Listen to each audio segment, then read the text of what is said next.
नमस्कार दोस्तों, आज का जो हमारा लेक्चर है उसमें फिर हम एक वक्र अनुरेखण करेंगे, एक और जबरदस्त वक्र अनुरेखण करेंगे। अब जो हम क्वेश्चन करेंगे इसमें अनंत स्पर्शियां और होंगी। अब जबरदस्त बात ये आएगी कि अब जो नीचे वाले क्वेश्चन करने जा रहे हैं उनमें अनंत स्पर्शियां और है। अब तो जो क्वेश्चन कर रहे थे किसी में आ रही थी, किसी में नहीं आ रही थी।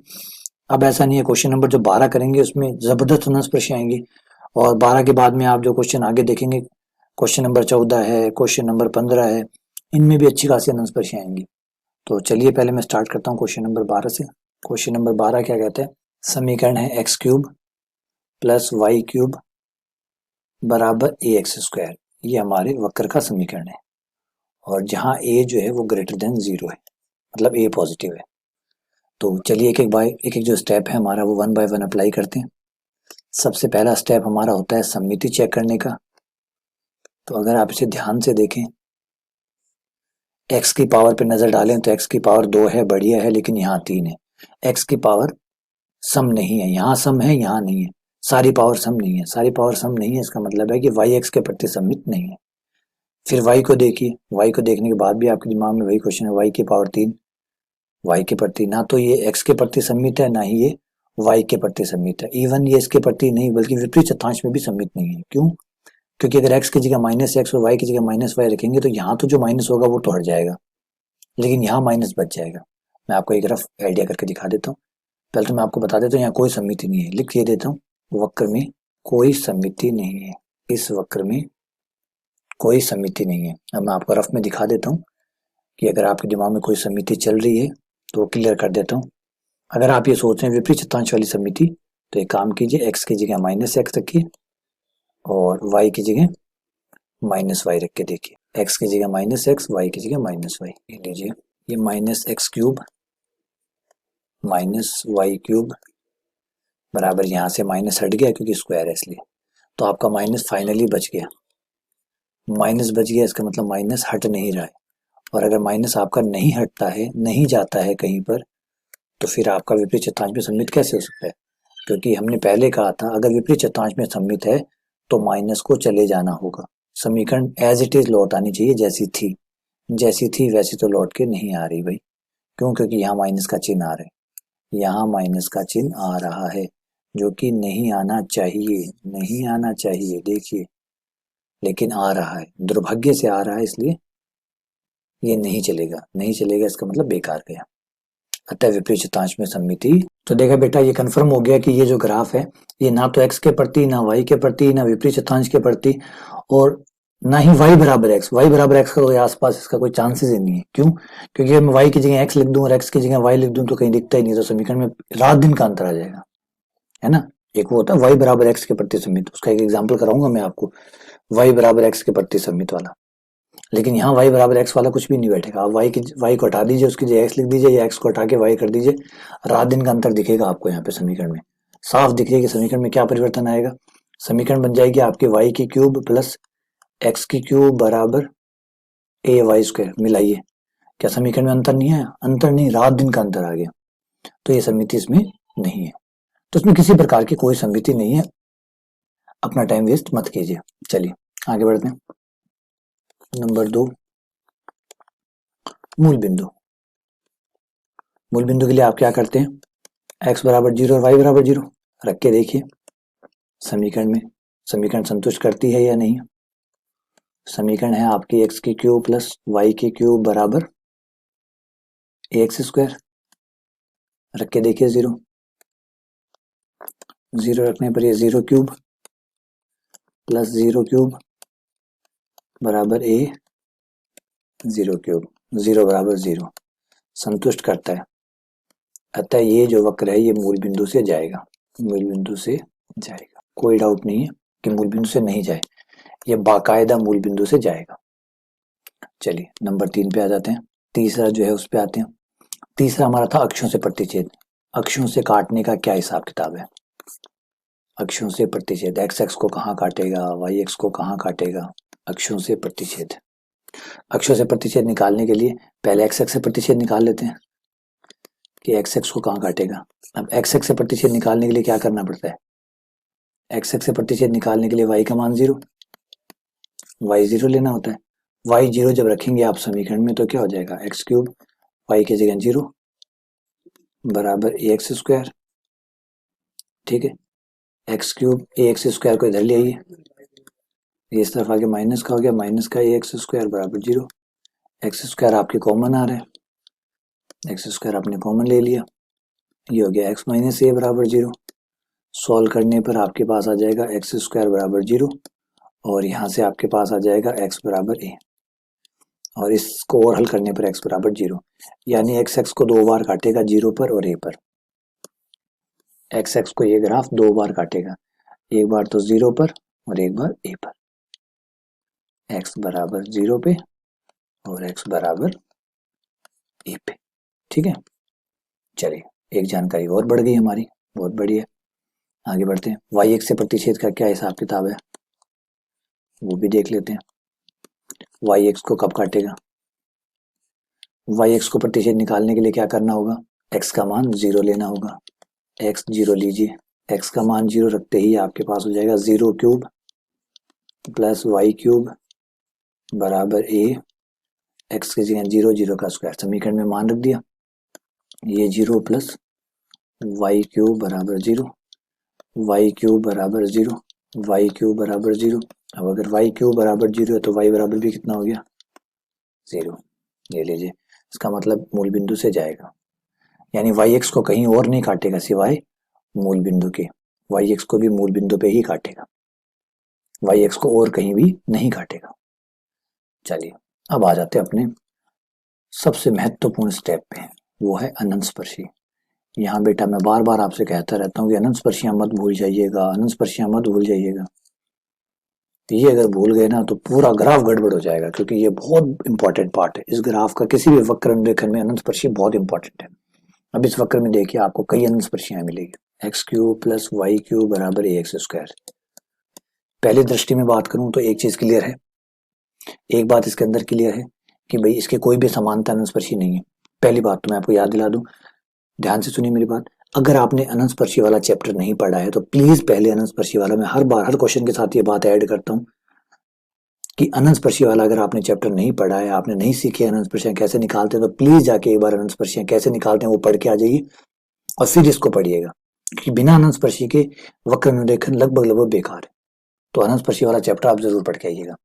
तो आते हैं, इसमें कोई भी अनंत स्पर्शी नहीं है, एक्स एक्स के समांतर कोई नहीं है, वेस्ट करने से समय वेस्ट मत कीजिए, एक्स एक्स के समांतर कोई नहीं है। क्यों, एक्स के अधिकतम घात तीन है, तीन का आगा गुणांक कुछ भी नहीं है, वाई के अधिकतम घात तीन है, उसका गुणांक एक है, तो एक्स एक्स और वाई एक्स के समांतर तो कोई अनंत स्पर्शी है ही नहीं।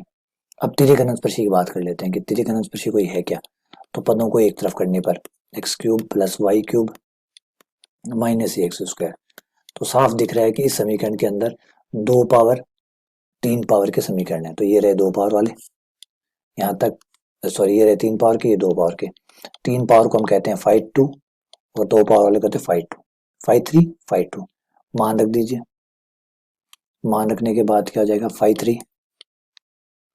3 बराबर हो जाएगा, एक्स की जगह एक रखना होता है, वाई की जगह एम रखना होता है, एक्स की जगह एक और वाई की जगह एम रखना होता है, तो ये आ जाएगा आपका 1 प्लस एम क्यूब। 5 2 पे आ जाइए, माइनस ए एक्स की जगह एक, 5 2 बराबर आ गया माइनस का ए। अब आपके पास 5 2 भी है और 5 3 भी है, अनंत स्पर्शी निकालने के लिए आप क्या करते हैं, आप 5 3 बराबर जीरो करते हैं, जो भी बड़े पावर वाला है, यहाँ 5 3 है तो 5 3 को जीरो करेंगे, 5 3 को जीरो करते ही हो जाएगा एम क्यू प्लस 1 बराबर जीरो। इसके गुणनखंड कर लीजिए, इसके गुणनखंड हो जाएंगे एम प्लस 1, और मुझे ये भी बताइएगा कि जो मैंने गुणनखंड किए हैं वो कैसे किए, कौन सा फॉर्मूला लगाया है, सोचिए सोचिए, अगर आपके दिमाग में आ गया है तो ठीक है, नहीं आया तो मैं आपको याद दिला देता हूँ कि मैंने यहाँ क्या किया है। मैंने A cube plus B cube का इस्तेमाल किया है, A cube plus B cube बराबर होता है A plus B A square minus A B plus B square, मैंने इस फॉर्मूले का इस्तेमाल किया है। तो उम्मीद करता हूँ आपको समझ में आ गया होगा, ठीक है। अलग अलग कर लेते हैं, एम प्लस 1 बराबर जीरो व m square minus m plus 1 बराबर जीरो। एम के मान निकालते हैं, यहाँ एम का मान आ जाएगा -1, बहुत ही बढ़िया, और यहाँ से श्री द्राचार्य लगा के निकालते हैं, plus minus under root b square minus 4ac, ये हो जाएगा 1 माइनस 4 माइनस का 3 आ जाएगा बट्टे 2 आ जाएगा, जो कि आयटा में आ गया। और आयटा वाले हमारे किसी काम के नहीं है, 1 प्लस आयटा अंडर रूट 3 बटा 2, और आयटा वाले हमारे किसी काम के भी नहीं है। समझ गए आप? रिजेक्ट कर दीजिए, पूरे तरीके से रिजेक्ट कर दीजिए, एकदम बिना सोचे समझे कि ये रिजेक्टेड। क्यों रिजेक्टेड? क्योंकि काल्पनिक है, इमेजिनरी है, जो हमारे काम के नहीं है, हम सिर्फ रियल रूट्स पे काम कर रहे हैं, इसलिए ये तो गया। गया तो बहुत बढ़िया हो गया। सी का मान निकाल लीजिए। क्या फॉर्मूला लगाते हैं आप सी के लिए? सी के लिए आपका फॉर्मूला होता है φ2 अपॉन φ3 डैश। φ2 कितना है आपका? φ2 आपका कितना है? ऊपर चलिए देखिए φ2 कितना है। φ2 है आपका माइनस का ए, φ2 है भाई आपका माइनस का ए। φ3 डैश, डैश का मतलब आउटलाइन। φ3 का आउटलाइन कितना होगा बेटा? अगर हम φ3 का आउटलाइन करें तो वो कितना होगा? φ3 डैश हो जाएगा हमारा, एक का तो 0, ये हो जाएगा 3m स्क्वायर, तो ये हमारा हो जाएगा 3m स्क्वायर। ये मान लेके यहाँ पहुंच जाइए वापस, 3m स्क्वायर। m का मान कितना रखना है हमें? -1। m का मान -1 रखने पर माइनस माइनस प्लस हो गया a बटा t, तो ये लीजिए अनंतस्पर्शी भी अब आ जाएगी। m का मान -1 है और c का मान a/3 है। और हमारा अनंतस्पर्शी का समीकरण क्या होता है? अनंतस्पर्शी का समीकरण y बराबर mx प्लस c, तो यहाँ मान रख दीजिए। y m का मान कितना? -1, c का मान कितना? ये लीजिए आपकी अनंतस्पर्शी तैयार है। समझ गए? ये आपके अनंतस्पर्शी आपके पास आ गई है, यूज कीजिए अनंतस्पर्शी को। हो गया। क्षेत्र वाला जो स्टेप है, अगला स्टेप है, जिसे थोड़ी देर रुक के थोड़ी देर वेट करके हम करेंगे, जरूरत पड़ेगी तब इसको अप्लाई करेंगे। देखते हैं क्या जरूरत पड़ती है इसकी, कितनी जरूरत पड़ती है, वो तो जो चित्र में जो प्रॉब्लम आएगी उसके बारे में चर्चा करेंगे। आइए, अनंतस्पर्शी आते ही आधी प्रॉब्लम तो ऐसे ही सॉल्व हो जाती है। अनंतस्पर्शी जब होती है ना तो आधी प्रॉब्लम ऐसे ही कम हो जाती है, सच्ची बता रहा हूँ। अनंतस्पर्शी का देखते हैं ना दिल खुश हो जाता है, अनंतस्पर्शी आ गया, अरे हो गया काम, अब वक्र बन जाएगा। चलिए आइए, यहाँ पे ये कहाँ से जाएगी, पहले अनंतस्पर्शी की बनावट देख लेते हैं। y बराबर -x, अगर x का मान 0 रखता हूँ तो y का मान आता है a/3, और अगर y का मान आता है a/3 और y का मान 0 रखता हूँ तो x का मान आता है a/3, तो दोनों ही a/3 से जाएगी, a/3 से जाएगी। तो थोड़ा a/3 कोई पॉइंट ले लेते हैं। ये मान लीजिए बेटा ये आपका a/3 है, ये a/3, x बराबर a/3 और ये y बराबर a/3 हो गया। ठीक है, तो आपके जो अनंतस्पर्शी होगी वो इन दोनों बिंदु से होते हुए ऐसे ऐसे जाएगी, ऐसे, ये अनंतस्पर्शी है। ठीक है, अब आपके जो बिंदु है उनकी चर्चा कर लीजिए।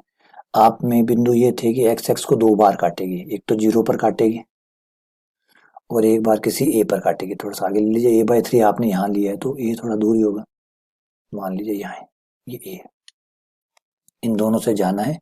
और ये बेटा आपके अनंतस्पर्शी समिति कुछ है नहीं, तो यहाँ थोड़ा सा आइडिया लगाइए, थोड़ी सी कल्पना कीजिए कि क्या हो सकता है। ये अनंतस्पर्शी है, थोड़ी सी अपनी कल्पना को बढ़ाइए और सोचिए, ये अनंतस्पर्शी है, क्या होगा? सबसे पहले क्या होगा? आपका ग्राफ अनंतस्पर्शी के साथ साथ आएगा, मानते हैं आप ये बात? तो अनंतस्पर्शी के साथ साथ पीछे से चलता हुआ आपका ग्राफ आएगा।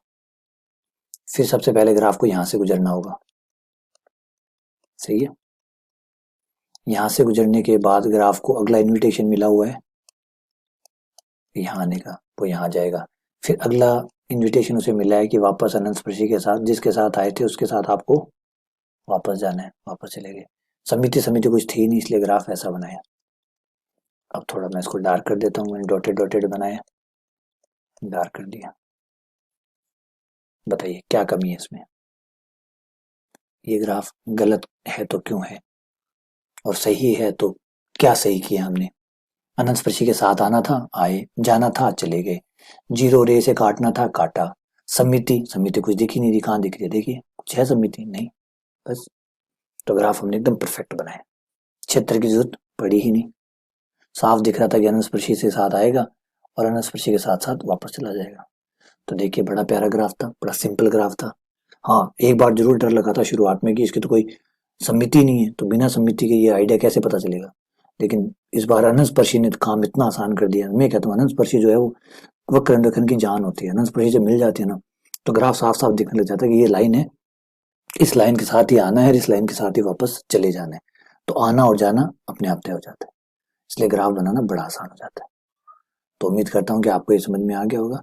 हाँ, अगर फिर भी कोई डाउट हो, इससे जुड़ा हुआ कोई शंका हो, कोई किंतु परंतु हो, तो मुझे बताइएगा। ठीक है, चलिए बहुत बहुत धन्यवाद, शुक्रिया।